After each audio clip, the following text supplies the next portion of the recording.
Imaginar, eu trabalho sob pressão sempre. Vai lá, já está no ar. Olá, começa agora mais uma transmissão ao vivo de Tutameia, sempre trazendo para você um convidado especial que nos ajuda a compreender melhor o Brasil, a história do Brasil, o momento que a gente está vivendo, para que a gente possa atuar melhor, agir, trabalhar melhor nessa pátria tão querida. Ela é Eleonora. Ele é o Rodolfo. E ele é o nosso querido convidado José Dirceu, o Zé Dirceu, que vai ser, não precisa de grandes apresentações, né? Todo mundo conhece, mas a Eleonora vai falar mais alguns detalhes sobre ele.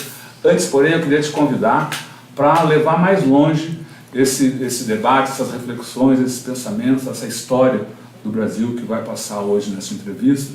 Então, compartilhe com seus amigos, divulgue nas suas redes sociais e lembre-se que todo esse material vai estar disponível no nosso canal de vídeo, o youtube.com/c Eleonora e Rodolfo Lucena Tutameia. Tudo isso ancorado no site Tutameia, tutameia.jor.br. Eleonora. Zé Dirceu, muito obrigada por você estar aqui hoje conosco aqui no Tutameia, nos nossos estúdios. Zé Dirceu está lançando um livro, sua biografia, que é uma biografia que o Brasil conhece em linhas gerais. Zé Dirceu, líder estudantil, preso em Ibiúna, liberado no sequestro do embaixador norte-americano, foi para Cuba, participou da luta armada, viveu clandestino no Brasil. Na redemocratização, se juntou à luta, né, pela conquista da democracia, na conquista da democracia, um dos fundadores do PT, né, deputado estadual, deputado federal por São Paulo, teve grandes votações aqui no Estado e foi ministro chefe da Casa Civil no governo Lula. Então, depois tem toda a trajetória mais recente do José Dirceu, condenações, prisão, enfim, um personagem da história brasileira do século XX e XXI, para lá de rico aqui, para a gente conversar com ele. Zé Dirceu, eu queria que você começasse nos contando como você escreveu esse livro, né, e por que você está lançando esse livro nesse momento, né, nas vésperas de uma eleição que é uma eleição totalmente inédita na história brasileira.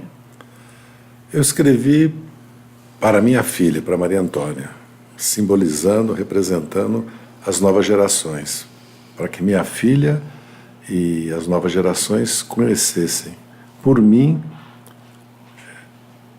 esse pedaço da história do Brasil, né? Essa longa jornada que a minha geração, a geração de 68, fez na luta pela democracia e depois na construção do PT, na luta contra a ditadura primeiro, né? Na construção do PT, e o meu papel, né? E como eu vejo e vi e vivi esses 53 anos, né? Na verdade, eu começo em 46, na minha cidade, Passa Quatro, em Minas. Mas ela está mais...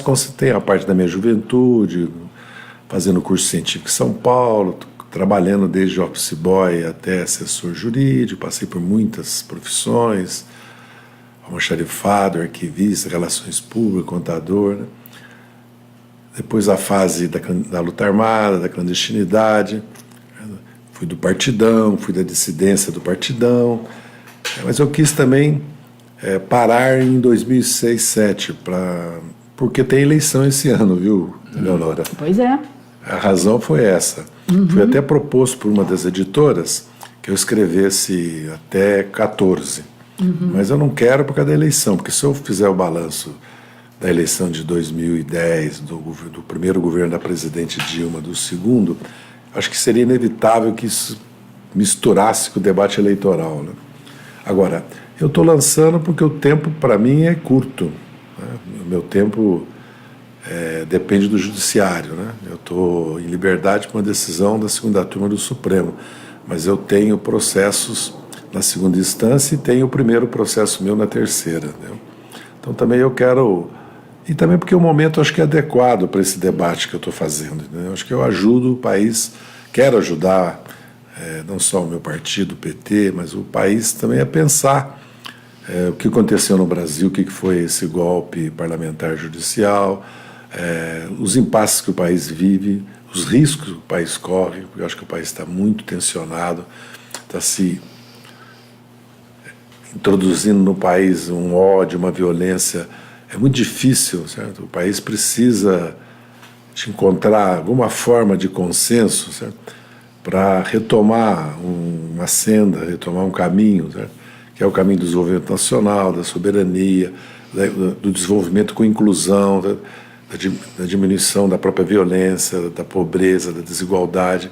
Não pode ser uma solução só para uma classe da sociedade. Nós temos que procurar, na democracia também, evitar os riscos do autoritarismo.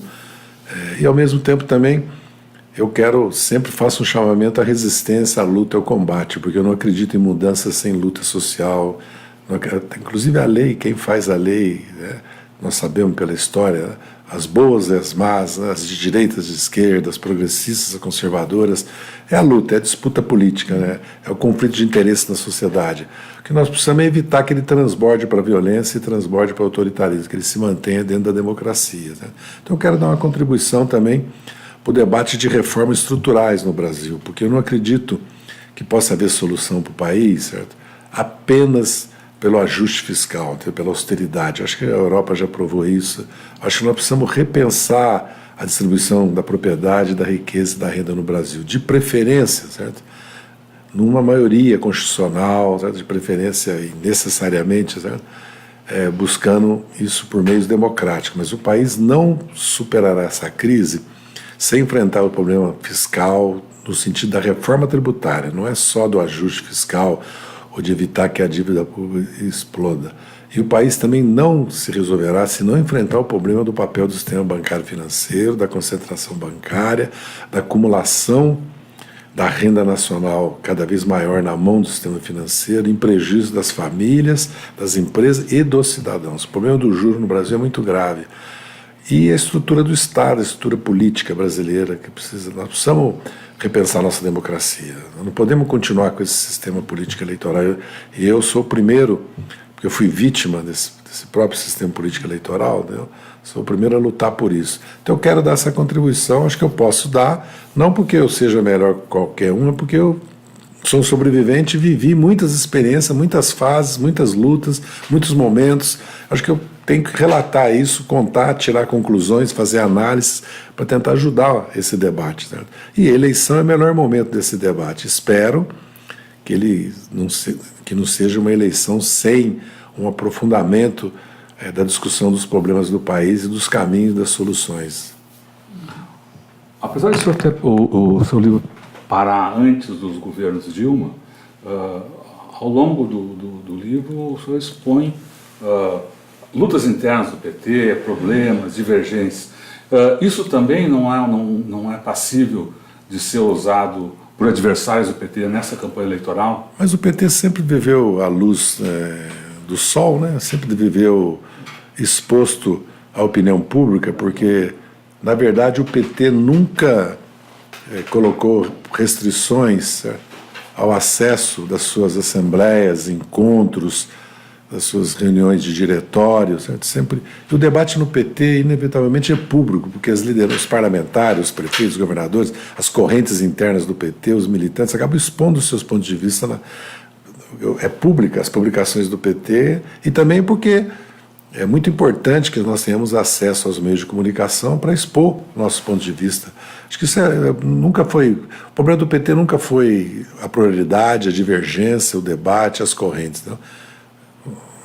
Nosso problema maior sempre foi como nós nos transformamos num país da maioria dos brasileiros de forma organizada, que dê força para fazer transformações, não seja só um movimento eleitoral, certo? Como não pode ser só um movimento social, tem que ser um partido político.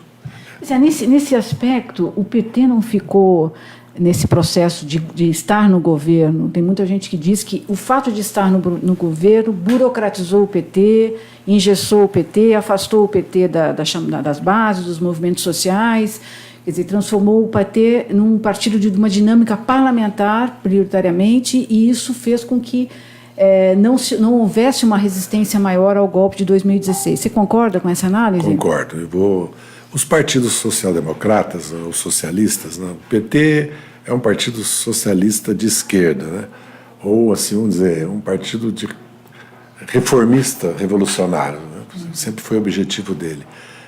Ele sempre, quando aumenta a bancada parlamentar, aumenta os governos, primeiro há um processo. Nós somos, vamos dizer assim, né, os de baixo, né?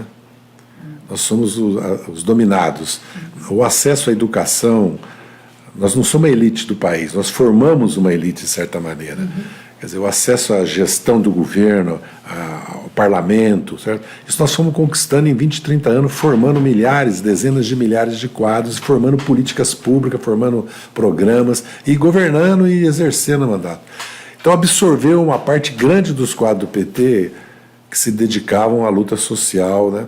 À mobilização, à educação política, à comunicação, mas, por outro lado, também as lutas se institucionalizaram, né? Tanto é que nós temos hoje a CONTAG, nós temos o Movimento Sem Terra, nós temos a CUT, o GT, a Força Sindical, os movimentos sociais também se institucionalizaram, que é um processo, eu sempre digo, partido é o mal necessário, você sempre está tendo que lutar contra a burocracia, contra a tendência que os parlamentares e os governantes têm de se impor aos filiados militantes. Felizmente, o PT preservou uma base de filiados, de militantes extraordinária. E foi ele que resistiu ao golpe. Quase que nós levamos um golpe sem resistência e somos humilhados, porque nós fomos cuspidos, espancados, nossa bandeira foi rasgada, fomos expulsos das ruas do Brasil, que nós retomamos agora. E houve um momento realmente que parecia que o PT tinha esvaziado. O que está acontecendo no país hoje mostra que não só o PT tem uma base eleitoral sólida e social, como tem uma militância muito grande, porque o PT está fazendo a primeira eleição depois de 2006 sem recursos, e vai ser o partido mais votado para a Câmara. E o Lula, se fosse candidato, tudo indica, poderia até ganhar a eleição no primeiro turno. E nós temos chances reais de levar um candidato que seja apresentado em nome do Lula, seja o Fernando Haddad ou outro, para o segundo turno, pelo menos, eu acredito. Então, é verdade isso, mas é verdade que houve uma contra-maré também dentro do PT, porque houve uma resistência.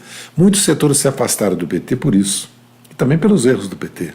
Se afastaram do PT por isso. E voltam agora. Voltam, em primeiro lugar, indignados com o golpe, indignados com a perseguição, a condenação e a prisão do Lula, indignados pelos caminhos do país, porque o que está acontecendo com o Brasil não é uma questão de um governo mais conservador ou de um governo mais à esquerda, certo?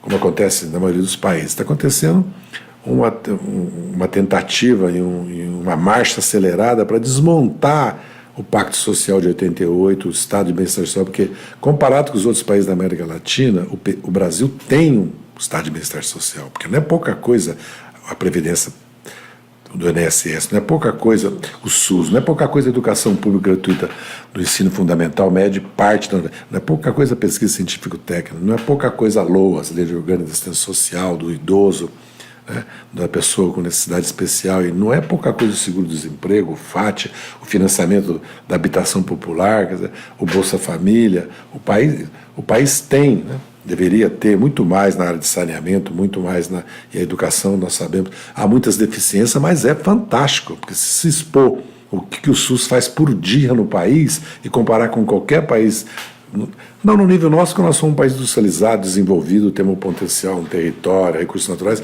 que nenhum outro país tem no sul do mundo, sim, mas não na América Latina. Então, eu acredito que a questão nacional também, da soberania e da democracia, exige, né, e trouxe para o PT uma ampliação muito grande da sua base social. Eu fico impressionado.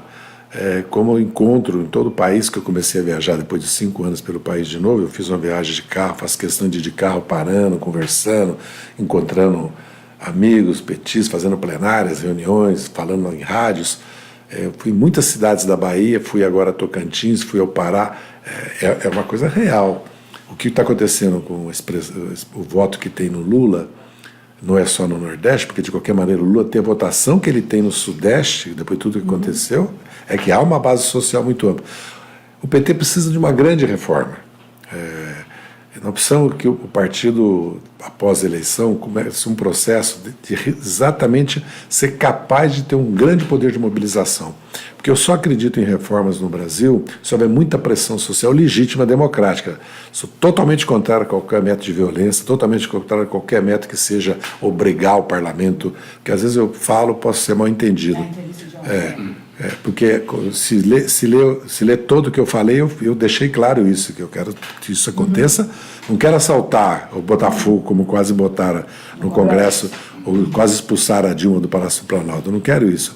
Eu quero que os deputados também sintam, certo, o clamor de amplo setor da sociedade brasileira para que não seja feito isso que está sendo feito no país. E esse clamor está se expressando nas urnas também, apesar de todas as dificuldades. O senhor falou do Lula agora. Não me chama de senhor, que eu estou com 72 anos. Bom, estou achando que tem 50. Nós estamos na mesma faixa aqui, né? Mas falou do Lula aí, e tem uma frase no livro que vem sendo falada, citada, e eu queria que fosse comentada aí, aquela frase: Lula e o petismo são a mesma natureza e não o mesmo destino. O que isso quer dizer isso? É uma frase de efeito, sem dúvida. Mas eu digo, é muito simples, porque o Lula, depois que isso que fizeram com ele agora, essa infâmia, essa ignomia, ele vai exercer uma influência na política brasileira por 20 anos, mas não por 50, por 70, até porque a biologia é implacável conosco. O PT não digo o PT, o ideário do PT, certo? O destino, se nós não separarmos, porque o Lula é maior que o PT, é verdade, mas o PT tem que se aproximar do Lula para ter o mesmo destino que o Lula. Porque o Lula, como Getúlio, como o JK, ele está na história do país. Não digo que outras lideranças, inclusive conservadoras, não tenham um papel na história do Brasil. Eu fiz questão no livro de resgatar o papel do Partido Comunista Brasileiro, do MDB, na figura, inclusive, do Covas, do Franco Montoro. Eu não estou querendo com isso discriminar os outros líderes, não. É que com eles que eu convivi na luta pela democracia. Então, para não passar... O PT não pode construir a ideia que o petismo e o PT é a única força política no Brasil, certo, capaz de resolver os problemas do Brasil, que não resolverá sozinho. Por mais que tenha voto, pode ter até 40% dos votos. O MDB teve maioria na Constituinte. Nós aqui vivemos isso, né? Porque como o sistema é o mínimo de 8 mais 70, você não precisa ter 50% de voto para ter maioria. Com 27 você pode ter maioria. Uma hora o PT pode ter 27% e ter maioria na Câmara e no Senado, entendeu? Mas ele não vai poder fazer o que quer, porque a sociedade brasileira é uma sociedade de muitos contrapesos. Primeiro, tem o contrapeso poderoso do poder econômico e financeiro. Segundo, tem o contrapeso legítimo da mídia. Vamos falar então de mídia. Vamos falar de mídia, então, já pegando esse gancho.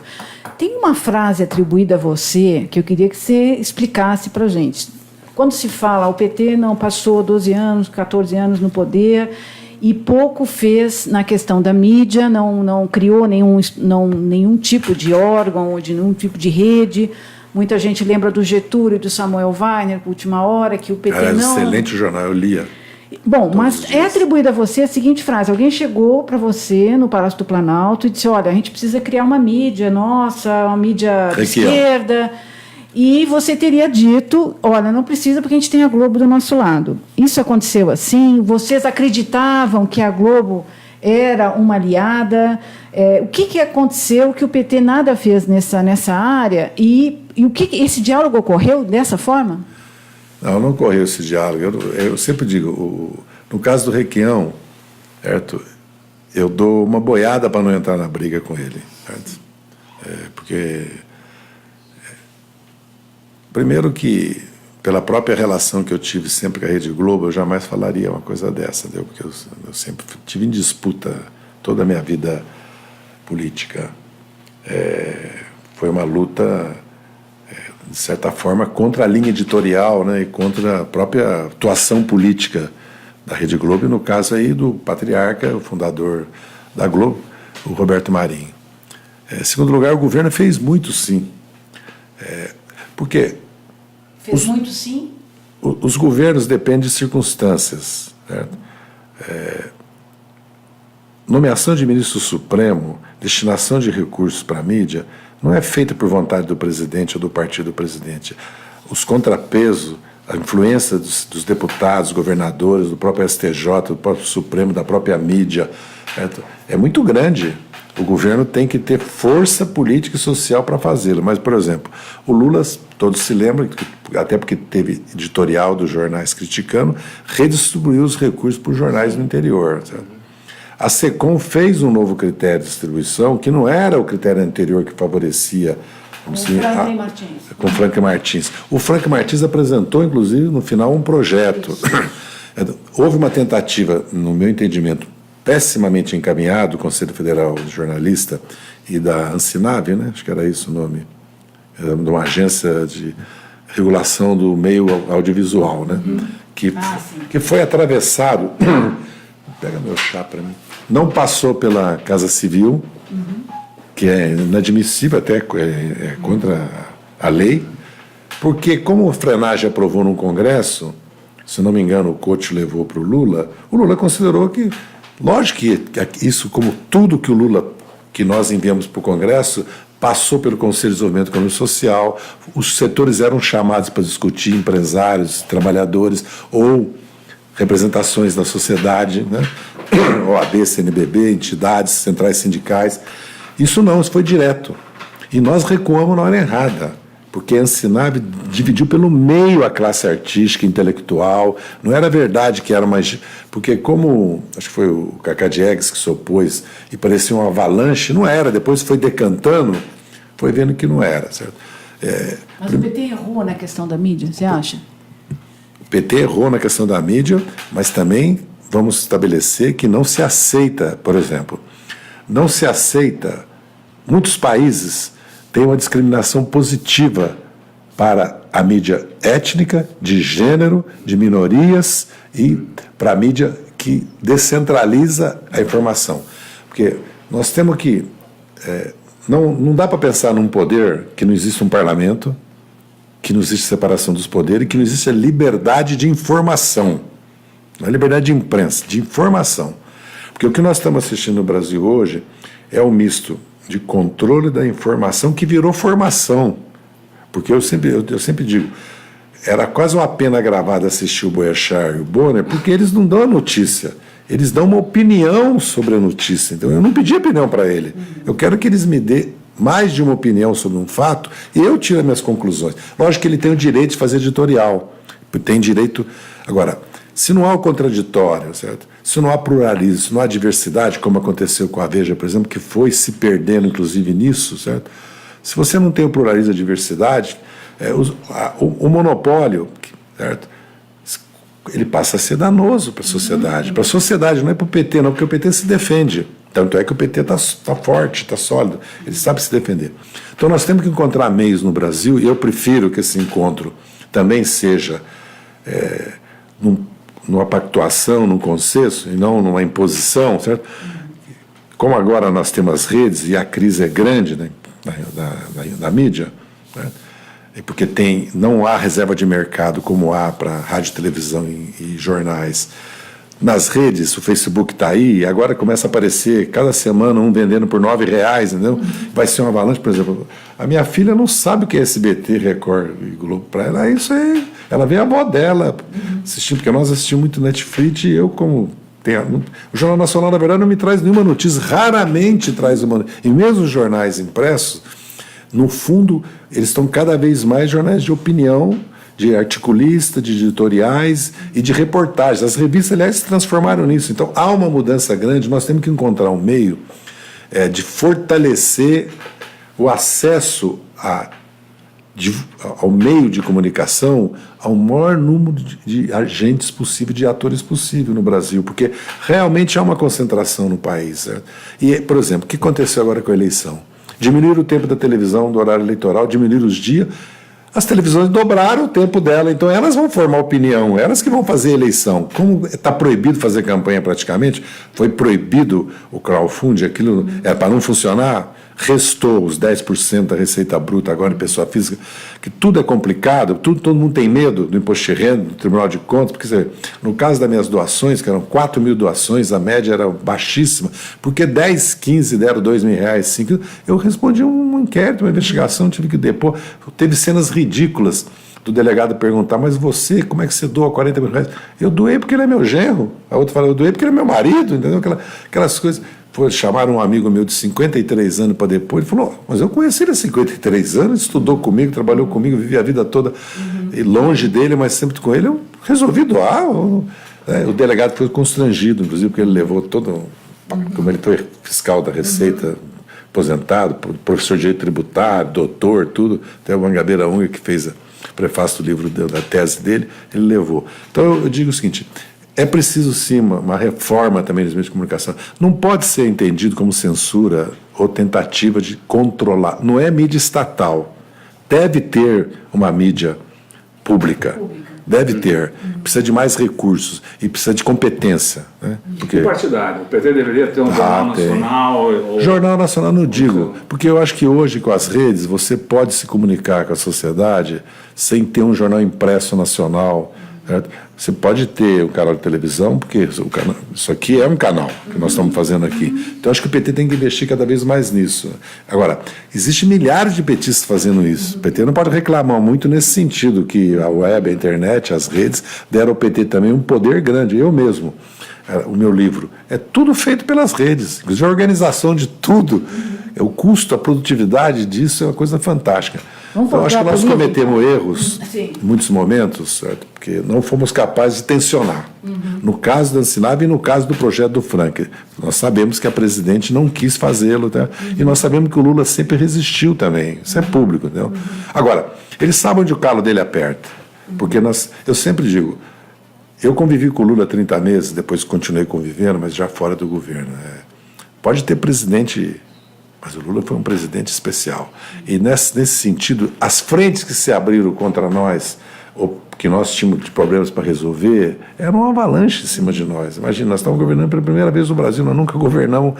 Então, muitas vezes nós deixamos enfrentamentos de lado, porque eram muitas frentes de enfrentamento. E a própria questão da Globo, quando começou a surgir o problema que a Globo podia falir, porque passar para controle estrangeiro só se fosse na gaveta, né? A nossa preocupação foi o seguinte, bem... Tem banco, como eu falei, tem empresa grande, se começa uma crise de falências de empresa, a nossa preocupação era só essa. Nós não demos nenhuma ajuda para a Globo, mas também não fizemos o que nós podíamos ter feito. Falado para os credores o seguinte, vocês vão fazer acordo com a Globo? Então é o seguinte, vocês estão, como foi em alguns casos nós falamos, vocês vão continuar, por exemplo, o Daniel Dantas ele tinha uma minoria no fundo. O Citibank que era o controlador do fundo, mas 90%, 10% era do Daniel Dantas. Então a disputa não era com o Daniel Dantas, a disputa era com o Citibank, da BR Telecom, do problema de resolver com os fundos de pensão, porque os fundos de pensão colocaram o dinheiro, não tinha acesso nenhum à gestão, não tinha acesso nenhum aos lucros, não tinha acesso nenhum ao controle, como é que era aplicado os recursos. Então eu falei isso para o Citibank, falei, não vem com o Daniel Dantas não. Você está perguntando se o governo vai se meter com a disputa. O governo vai se meter com vocês, porque é o Citibank que é responsável. Então, acho que houve, na verdade, da nossa parte, em muitos momentos, uma incapacidade nossa de enfrentar o problema, porque é muito difícil, porque fica essa coisa pesadíssima que é censura, entendeu? Que nós queremos acabar com a liberdade de imprensa. E vocês sabem que a sociedade reage contra. Certo? Vamos lá. Vamos falar do livro aqui, só lembrar aqui, de novo, mostrar a capa do...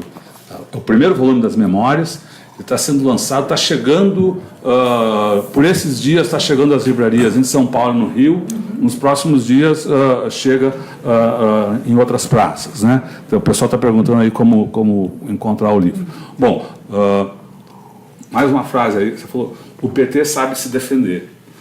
No seu livro, quando você foi atacado e o PT foi atacado, o PT soube se defender. A militância do PT soube. Só para citar aqui algumas frases do livro, né? Fui abandonado à minha própria sorte.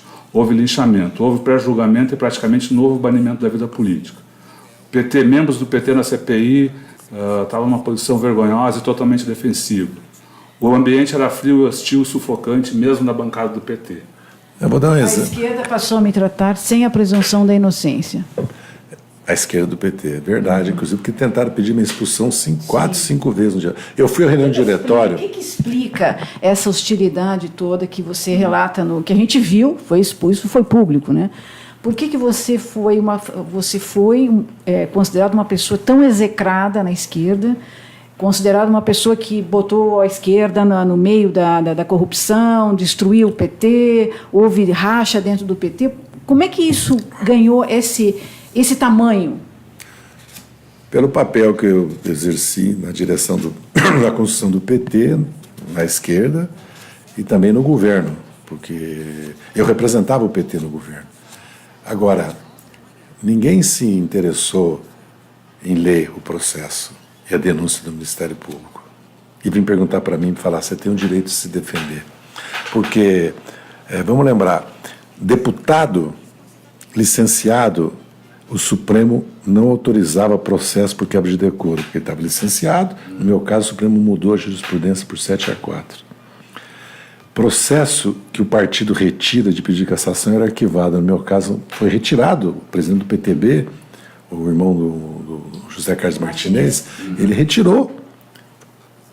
O Ricardo Zar fez de conta que não aconteceu. Inclusive o Ricardo Zar e o relator não obedeceu nem às decisões do Supremo de tirar provas, de refazer votação. Sabe?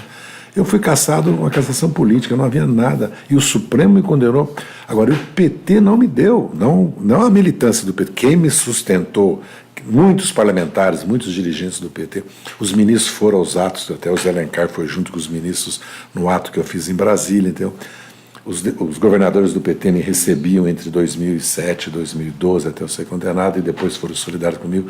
Não é isso. Mas o partido não teve uma estratégia de defesa, nem o governo, nem o partido, nem uma avaliação do que era aquilo. Foi simplesmente o seguinte, nós não podemos ficar contra a corrupção. Ou então é o seguinte, o problema do José Dirceu é um problema da Câmara. E depois é o seguinte, a Câmara tem que resolver. O Zé Dirceu não pode continuar criando esse problema para nós que ele não quer. Eu não quis renunciar ao mandato, eu conto isso, porque foram tantos pedidos de tantos amigos, e o Lula tinha uma preocupação que ele me falou, eu não posso ficar sem você, você precisa ter direitos políticos, você precisa estar na vida institucional do país, né? Me deu a entender, falou explicitamente de outra forma. E eu falei, vou renunciar. A Maria Rita falou para mim, você vai renunciar. E a militância do PT? E a militância que está te apoiando? Porque a militância, era visível que havia uma dissonância entre a direção. Na verdade, foi muito usado para a luta interna isso também, para tentar liquidar o campo majoritário, liquidar meu papel no PT. Uma coisa bastante triste, bastante, até grotesca, não é só oportunista, uma coisa grotesca, porque que é tradicional nos partidos. Partido é uma coisa complicada, né? E não é só partido, às vezes nas famílias acontece, né? Nas divisões das heranças, né? Você vê irmão contra irmão. Houve um momento muito duro para mim, que eu fui à reunião na sede do PT, eu fiquei sentado num canto como se eu nunca tivesse ido a uma reunião do PT. Fui tratado assim por uma parcela grande. E outros tinham vergonha, tinham medo de chegar perto de mim. Mas é que eu já vim de outras guerras, entendeu? Guerra mesmo, né? De outros combate mesmo. Né? É que eu já passei na vida, a minha vida foi reconstruída do zero várias vezes, não foi só essa vez no Mensalão, entendeu? Então, felizmente, eu tinha um passado para me sustentar, então, e tive a solidariedade e o apoio, porque todo lugar do Brasil que eu ia, tinha no aeroporto 250, qualquer local estava lotado de petista. E o PCdoB, que é a União da Juventude Comunista, o Movimento Sem Terra, a CUT, os setores da CUT. Eu também, quer dizer, nem tanto ao mar, nem tanto, né, à terra. Houve realmente esse momento, mas houve também, e eu fui recuperando porque eu lutei o tempo todo, viajei, eu fiz mais de 300 viagens no Brasil, de 2006 a 2013. As pessoas falam, mas ele virou consultor, ganhava 60, 70 mil reais por mês. Todo o meu gasto que eu ganhava, que eu faturei 40 milhões em 10 anos, que é 4 milhões, é super simples, 85% é tudo custeio e gasto. Que eu paguei blog, eu paguei tudo que eu tinha. Agora estão querendo dizer que tudo isso é sonegação fiscal, que eu não podia, entendeu? Mas eu tinha uma empresa de consultoria, entendeu? Eu podia gastar. Lógico que eu podia ter um blog, lógico que eu tinha que pagar advogado, eu não tive auxílio de ninguém. O PT nunca me auxiliou em nada nessa fase, entendeu? E nem era o caso do PT, porque eu não queria também eu não pedi nada. Eu cheguei a um momento que eu não pedi mais nada. Eu só queria viajar e conversar com a militância. E acho que eu tenho, outra coisa, eu tenho reconhecimento internacional. Em qualquer país que eu chego, ainda hoje, Eu não estou viajando. Se eu chegar, eu sou recebido. Os governos me recebem. Aqui na América Latina, quase todos, e na Europa, muitos. Eu tenho amigos que são ministros, foram presidentes. Eu tenho 40 anos de história no mundo, andando pelo mundo. Não é só a questão da minha relação com Cuba ou depois com Chávez, entendeu?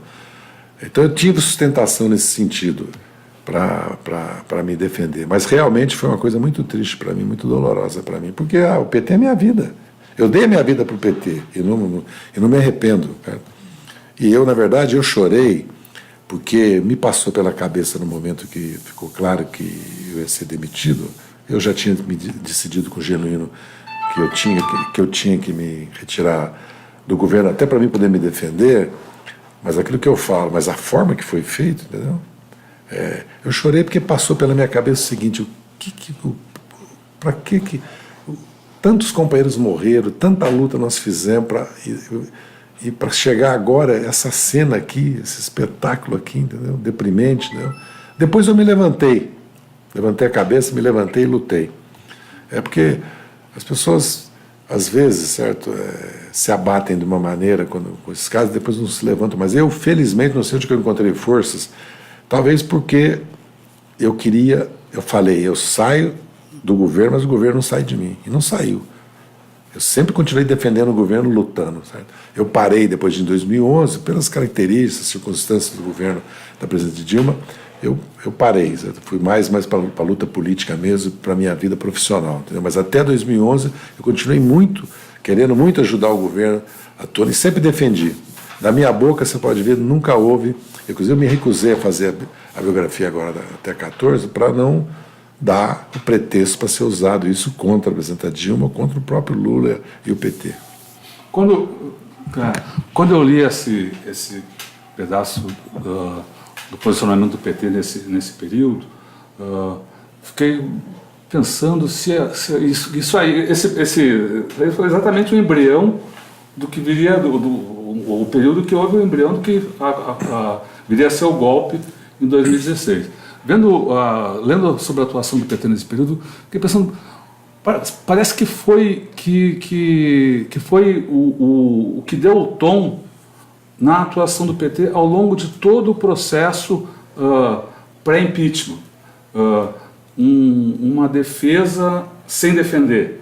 Parece que o PT só começou a lutar mesmo contra o golpe depois que o golpe ocorreu.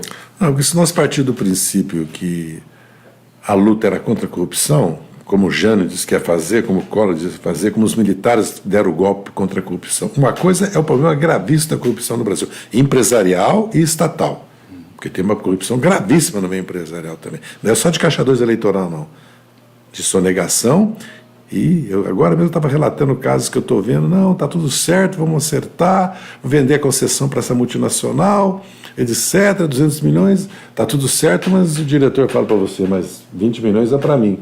O outro faz uma auditoria, 30% de faturamento na publicidade, 50% na segurança dos donos da empresa. Então, o problema é grave no capitalismo, porque o dinheiro é um imperativo.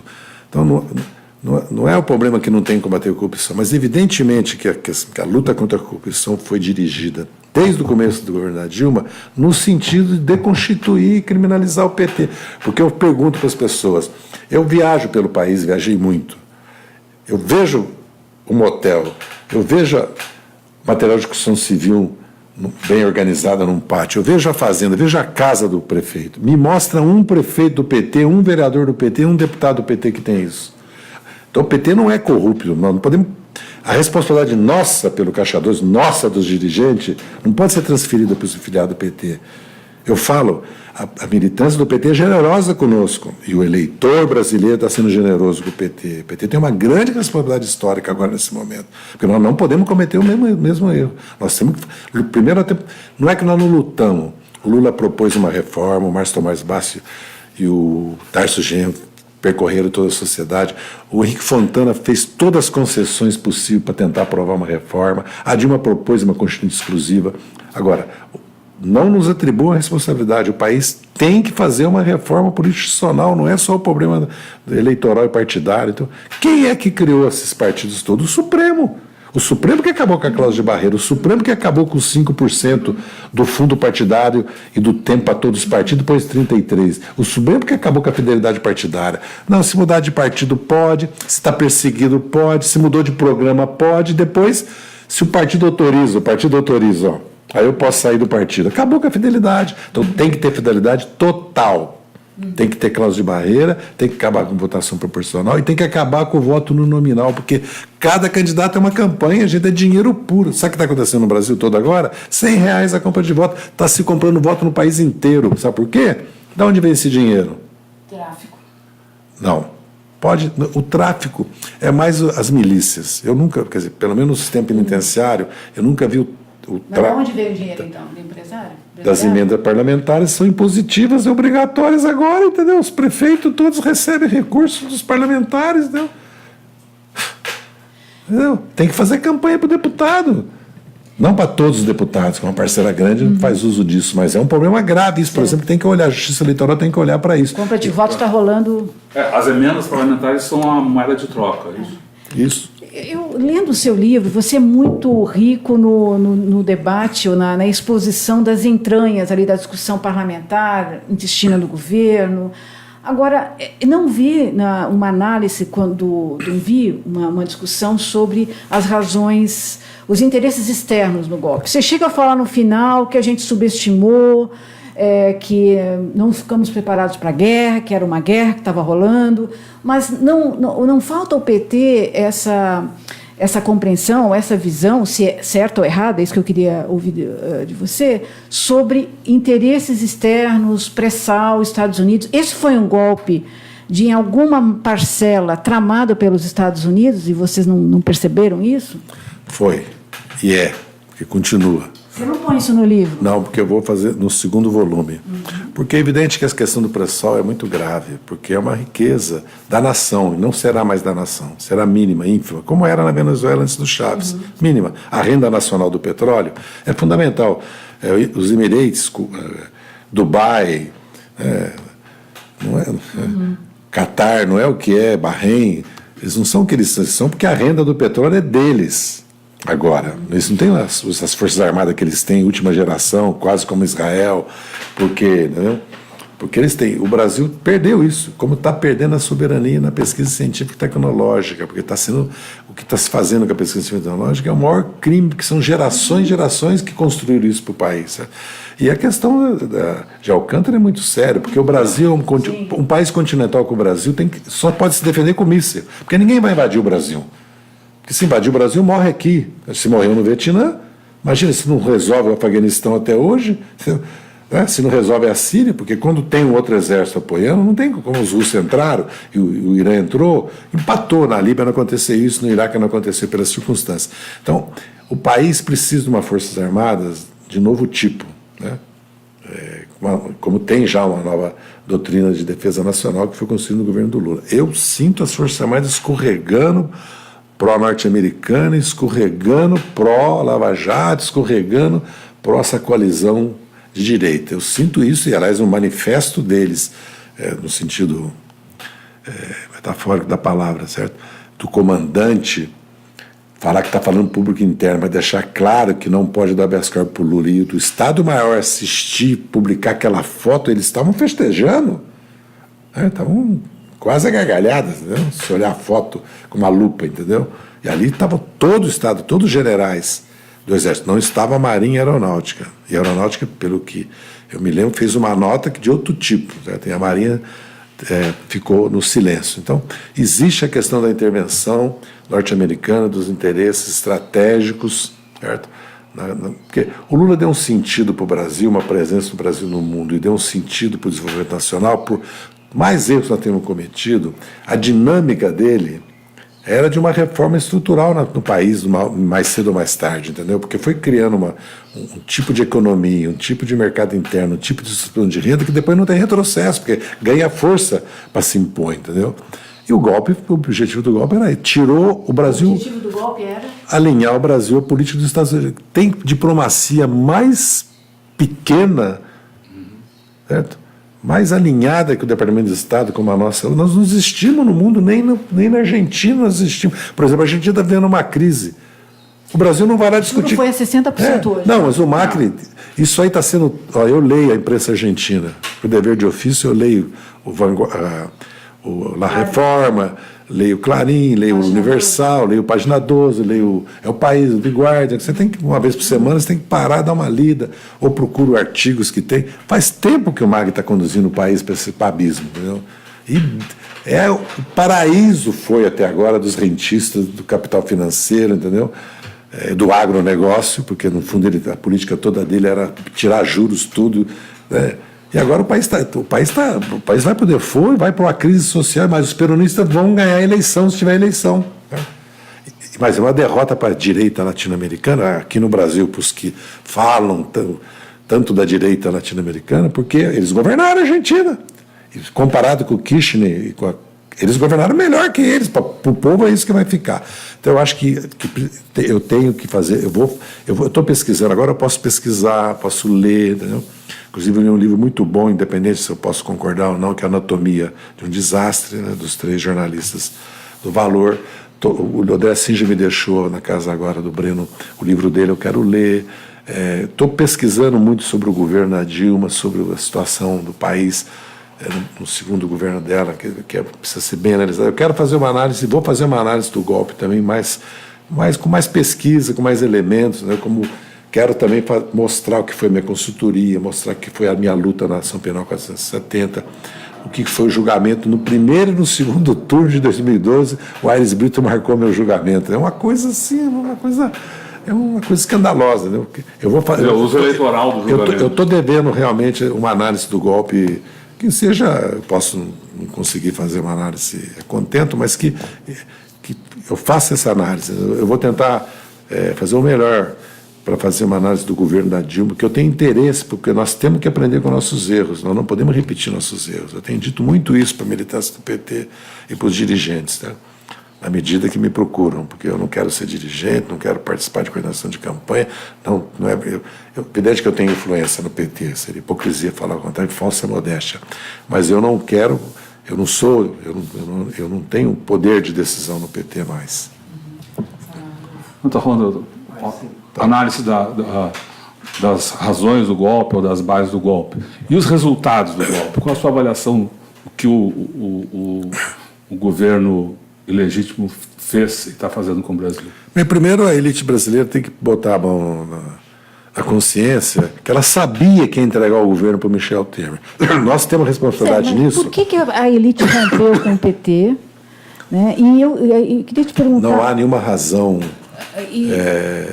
que o interesse dela esteja afetado de uma forma, ou a liberdade de imprensa, ou a democracia, porque o Fernando Henrique cometeu erros mais graves do que a Dilma, porque ele manteve o câmbio de $1, câmbio fixo, dobrar a dívida interna, aumentar a carga tributária 7%, entendeu? E levar o país, no final, a quase uma recessão, certo? O país quebrou 2 vezes. Nem isso era razão para fazer o impeachment do Fernando Henrique. Tentaram. E não é verdade histórica que o PT eu derrotei, falei para o Lula, não cometa o mesmo erro que nós cometemos em 94, que nós devíamos ter ido para casa para a oposição quando aprovaram Itamar igual a cola, fora Itamar. No diretório nacional do PT, falei, vocês vão pedir para a sociedade para governar o Brasil fazendo isso aqui? Falei, Lula, vamos para casa. Ele não quis, perdeu a eleição em 94. Mas e os efeitos do golpe, então? É um desastre em todo sentido para o país. Primeiro, pequenou o Brasil no mundo. O Brasil não tem mais presença nenhuma nem na América do Sul, muito menos na América Latina. Está alinhado com a política do Departamento de Estado, que é no governo Trump. Vocês imaginam o que é, entendeu? Os riscos que nós corremos. Nossos interesses não fizeram nenhum acordo bilateral, não é verdade? Por que não fizeram os acordos bilaterais? Porque eles querem de nós o que nós não podemos dar e querem que a gente dê o que a gente não pode dar também, entendeu? É verdade, eles não dão o que nós queremos, por isso que não dá certo os acordos. Não é porque o PT é contra acordo bilateral. E internamente é o desmonte daquelas conquistas sociais. Essa coisa da reforma trabalhista vai ter consequências gravíssimas, que vai ter uma luta sindical e popular grande. Os caminhoneiros é só um exemplo, que foi uma luta, inclusive conservadora, com setores de direita com muita influência, mas você viu a radicalidade dela. Porque fazer o trabalhador trabalhar 1/3 a mais e ganhar 1/3 a menos, porque é isso que está acontecendo. Não diminuir o juro, não resolver o problema da infraestrutura, não resolver o problema tributário, não resolve o problema de cambial, com o problema dos juros, aí tira do trabalhador a renda dele. É isso que os custos estão diminuindo, porque agora trabalho intermitente. É só conversar com as pessoas que a gente encontra, que convivem com a gente, que trabalham. É tudo reduzir salário e trabalhar mais. Você acha que a classe trabalhadora brasileira se voltou contra a ditadura militar? Porque ela viu a miséria nas favelas, viu a produtividade crescer, o país se industrializar e viu que ela era excluída. Eles vão repetir isso, o país vai explodir em luta social e política, já está explodindo na violência. Esse problema da violência é um problema social também, não é só um problema do PCC. O PCC começa com que eles não querem mexer no sistema, não tem vontade política de mexer no sistema penitenciário. Lógico que precisa de recursos, não é fácil, precisa para a saúde, para a educação, vai pôr no sistema penitenciário, mas se não pôr, vai gastar mais em segurança. É melhor reformar o sistema penitenciário do que gastar em segurança. Então, acho que e no campo do comportamento cultural, da universidade, da pesquisa científica, e esse retrocesso que representa o Bolsonaro. Quer dizer, o Brasil vai regredir 50 anos nos direitos da mulher, certo? Na igualdade de gênero, entendeu? No tratamento que uma sociedade tem que dar para a questão da homossexualidade, entendeu? Nós vamos regredir. O país vai voltar a ser um país teocrático, com religião agora? Porque as ameaças que nós estamos sofrendo, que eu espero que enxergue o governo do PT, se o PT ganhar, certo? Como uma possibilidade, não como uma ameaça, entendeu? Primeiro porque o Lula provou, e o PT provou governando, que nós governamos sim dialogando, governamos sim fazendo concessões. Olha que nós fizemos concessão. Para a reforma política nós fizemos todas que pediram, não saiu nada. Saiu o fim da coligação proporcional, porque uma vez eu falei nos Estados Unidos, e o tradutor traduziu, um senador falou, não, você traduziu errado. Como é que a eleição proporcional tem coligação proporcional? Que realmente é uma tautologia, né? É uma contradição em si. Aí eu falei para ele, não, senador, no Brasil existe isso. Ele falou, não, eu não acredito, não existe isso. Porque é uma coisa... Então, eu acredito que o balanço do governo Temer, e a sociedade faz esse balanço, porque fala, a recessão diminui a inflação, o desemprego diminui a inflação, a queda do consumo diminui a inflação, foi ele. E o juro, certo? Não foi diminuído juro nenhum no Brasil, o spread bancário é 28%, 32%, você compra uma geladeira, paga 1,7%, 1,8%, você paga, não vamos falar de cheque especial, rotativo, porque isso é natural que o juro... Vamos falar do juro para o investidor, para duplicar a nota fiscal. Por que pagar 20%, 18%, 15% de spread se a inflação é 4%? E na América Latina nenhum país tem juro alto, e nem no mundo juro outra coisa, a dívida pública no mundo é negativa, o juro. No Brasil se paga 5% real, eles acham pouco, fala que é o piso. R$5 sobre 3,7 trilhões é o dinheiro que falta para não ter déficit, é o dinheiro que falta. Previdência sempre vai ter déficit. Não vi previdência no mundo que não tenha déficit. É como falar que educação e saúde não tem déficit, lógico. Agora, não pode, tem que reformar a Previdência, reforma a Previdência pública, dos servidores públicos, do Judiciário, da Polícia Federal, porque o problema da Previdência dos trabalhadores é o problema, sim, da idade, porque, lógico, nós vamos ter que tratar isso, fazer uma transição, fazer uma escala, vamos ter que resolver esse problema. Agora, o desemprego que tem no país, lógico que aumenta o déficit da Previdência do regime geral, não do regime especial dos servidores públicos. Então, eu acredito que o balanço é muito ruim para o país, porque colocou o país em riscos, inclusive, do tensionamento, da violência, certo? Da ilegalidade, porque como se abriu o precedente de dar um golpe, ainda que jurídico parlamentar, né? Mas se nós resistíssemos, eles iam dar pela força, que nós não resistimos. Porque tem países que acontece isso. Você acha? Acho. Acho que eles iam reprimir. Você acha que as Forças Armadas não, eu acho que as Forças Armadas não o farão porque não há lugar no mundo para isso. É muito difícil um país com uma ditadura militar hoje, se bem que o mundo está mudando para o autoritarismo, né? Vamos observar o mundo. Sim, você acha, então, que se tivesse havido uma resistência maior ao golpe, uma ação de força poderia ter ocorrido? Não tenho dúvida nenhuma. Agora, muita gente acha que as eleições, né, poderiam ser um momento de pacificação do país. E outras acham que é o contrário, né? Qualquer que seja o resultado, o país seguirá dividido, radicalizado. Como é que o Brasil vai sair desse processo? Claro que dependerá muito do Lula e da participação do Lula nessa eleição, mas eleição pode ser pacificação ou independe do processo eleitoral, essa cisão que está na sociedade brasileira? Eu espero que sim. Há quem diga que o PT pode ganhar e não levar. Não, ganhar ganhar pode ganhar. Governar... Então... vai ser uma luta, não vai ser matar um leão cada dia, vai ser uma guerra. certo? Nós já sabemos disso. Eu não posso, né, falar pela oposição, a nós, pela direita, pelos conservadores, pela centro-direita. Eles já mostraram que não aceitam uma vitória do PT. Não sei se aceitarão essa. Certo? Se nós perdermos a eleição, nós vamos para a oposição democrática e vamos trabalhar para ter uma força eleitoral de mobilização maior, principalmente de mobilização. Eu acho que a prioridade nossa é o que nós falávamos no passado, a frente de massas, né? Principal. E elevação do nível de consciência política, organização popular, entendeu? E aprofundamento do debate, da conscientização, desenvolvimento de meios de comunicação, de formação política, de instrumentos culturais. Acho que nós temos que fazer essa luta agora. A sociedade brasileira, infelizmente, vai sangrar. Infelizmente. Que as contradições são muito profundas e eles querem impor à sociedade brasileira um modelo econômico que ela não vai aceitar. Nós não faremos isso, não vamos impor um modelo econômico. Nós queremos fazer reformas no país, queremos que o país volte a crescer, queremos buscar acordos, queremos buscar perder, ganhar, ganhar, ganhar. Entendeu? Nós temos sentido democrático. Agora, eu vejo que essa linha de austeridade, de ajuste fiscal, essa coisa implacável que você vê com corte, quando eles cortam mesmo, mas não cortam. Começam a dar refis da isenção tributária, falam que vai acabar com a desoneração. O que eles deram de refis, não há desoneração que compense isso, entendeu?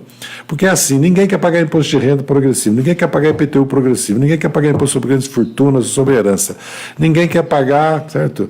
Ninguém se refere às o 1% e os 10, 15 milhões que vivem do rentismo querem viver desse juro. Certo? Então, esse é um problema sério. Se o país não enfrentar esse problema, pode até crescer, porque a ditadura cresceu, mas só que vai crescer para cima, para baixo não vai crescer. Eu não acho que o capitalismo brasileiro vai estagnar, entendeu? Ele pode crescer, porque são tantas oportunidades, tanta riqueza no Brasil, depende muito do capital estrangeiro. Aliás, eles falam isso, eles querem o capital estrangeiro, porque aqui dentro, grupos econômicos poderosos cada vez menores, né? O Brasil, daqui a pouco, não tem nenhum grupo importante. Isso foi um dos saldos da Lava Jato, né? Não, desmontou o setor mais importante, porque o Brasil estava virando um país exportador de tecnologia, serviços e capital, que é quando um país começa a agregar valor, começa a distribuir renda e virar desenvolvido. Eles quebraram essa dinâmica, que é a coisa mais importante que estava acontecendo no Brasil, mais importante que qualquer acordo bilateral, qualquer acordo na OMC, qualquer abertura de mercado. Porque nós íamos exportar, de cada 3 obras em qualquer país da América Latina, 2 eram feitas por empresa brasileira, seja estaleiro, siderúrgica, hidrelétrica, metrô, saneamento, hospital ou escola. Qualquer uma. Refinaria, tudo era por empresa brasileira. Ferrovias, rodovias, as empresas brasileiras. Estavam substituindo os americanos e os espanhóis. Acabou. Infelizmente eu estou... Como eu vou ficar 2 dias em São Paulo... Não, eu fiquei impactada com o que você falou, o Brasil vai sangrar. É uma frase forte, hein? Não, mas é que já está acontecendo isso, o país já está sangrando. Porque a violência que tem no país, o desastre que se aproxima social com essa política de austeridade, de corte de gastos. Entendeu? Porque eles discutem, eu ouvi o Delfim Neto e a Laura Carvalho discutindo e o Marcos Lisboa, não falam nos juros, não falam na reforma tributária. Na Globo News, não sei se vocês assistiram. Eu tive que parar, porque eu tinha compromisso, assisti só 40 minutos. Podem ter falado nos outros 20, eu não quero ser. Mas nos 40 que eu assisti, é inacreditável. Nós pagamos 400 bilhões de juros na dívida interna, o capital financeiro, sob 3 trilhões, cobra 400, 500 bilhões de juros. Não, nenhum país do mundo cobra nem 20% disso, 30%. E tudo é entesourado, isso não vai para o consumo nem para o investimento, é entesourado. É riqueza, você percebe, que fica dormindo. Muito obrigado. Bom, vamos só concluir. Fazer aqui a nossa conclusão, agradecer a participação, a presença do Zé Dirceu aqui, dizendo que todo esse material fica disponível no nosso canal de vídeo, no youtube.com/C/Eleonora e Rodolfo Lucena, Tutameia escrito com letras maiúsculas, e no site vai ter reportagem, vídeo e fotos, tutameia.jor.br. Antes de passar para o nosso bordão de conclusão, não sei se você quer dar uma mensagem final aí. Eu quero agradecer a oportunidade que vocês me deram, que o Tutameia me deu. Rodolfo. Bem, quero dizer que, apesar das tintas, né, fortes, eu sou otimista, porque a força do Lula como liderança, certo? A própria base eleitoral e social que o PT reconquistou, certo? Me dá esperança. Eu estava lendo agora um livro do Bauman, diz que a utopia é a esperança, né? E é isso. A minha utopia é a esperança que o Brasil reencontre o seu caminho, porque o fio da história do Brasil é outro, não é esse desse governo. O Brasil é o que é hoje por causa do fio da história nacionalista, desenvolvimento, o papel do Estado, certo? Porque, assim, o mercado gosta do Estado como agência de seguro, né? Como uma empresa de seguro. Para socializar Socializar. Os bancos adoram. Assim, o Obama deu o PIB brasileiro, eram 2,4 trilhões naquele momento, para salvar os bancos assim que assumiu o governo. Aí pode. Agora, tem que cortar da saúde, da educação, teto de gasto, tem que cortar da Previdência, e nada de cortar dos de cima, eles não vão contribuir com nada. Eles querem que o país aceite isso? Não, não é possível. Vamos chegar num outro ponto. Nesse ponto, não vai ter acordo. Boa. E aí vai o nosso bordão artístico-cultural aqui de encerramento. A gente encerra sempre com o contrapoema do Augusto de Campos, que eu vou colocar na telinha agora. O contrapoema Lula Livre. Lula livre. Lula livre.